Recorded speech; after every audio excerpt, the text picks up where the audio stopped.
সমাজে কিছু মানুষ আছে যারা কিনা পতিতালয়ের মেয়েদের থেকেও খারাপ। এখন বর্তমান মেয়েদেরকে দিয়ে ব্যবসা করাচ্ছে, বিয়ে দিচ্ছে, বিয়ে কিছুদিন পর ডিভোর্স নিচ্ছে, ডিভোর্স নিলেই 2-3 লক্ষ টাকা।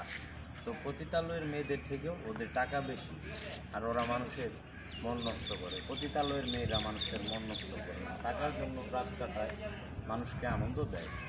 আর এখনকার কিছু মানুষ মানুষের জীবন ধ্বংস করে দেয় বিয়ের পর কিছুদিনের ভিতরে ডিভোর্স নিয়ে।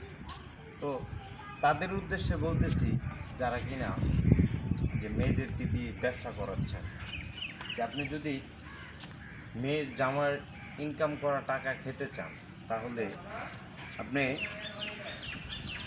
বিয়ের আগে দেখবেন ছেলের কোনো আত্মীয় স্বজন আছে কি, বা ছেলে অনাথ।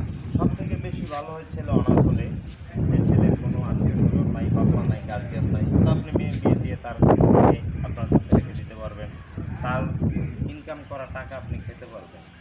অথবা দেখবেন যে রাস্তার টোকায় তাদের কোনো আত্মীয় স্বজন নাই, তাদের কাছে মেয়ে বিয়ে দেন, তার কোনো আত্মীয় স্বজন নাই, সে আপনাকে টাকা ইনকাম করে খাওয়াবে। তো এতটুকু বলতে চাই, আপনারা মানুষের মন এইভাবে নষ্ট করেন না, টাকার জন্য মানুষকে মনে কষ্ট দেন না। আপনারা তো পতিতালয়ের মেয়েদের থেকেও খারাপ, জঘন্য। টাকার জন্য একটা ছেলের মন নষ্ট করেন, একটা ছেলের লাইফটা নষ্ট করে দিতেছেন শুধু টাকার জন্য। ধন্যবাদ বন্ধুগণ।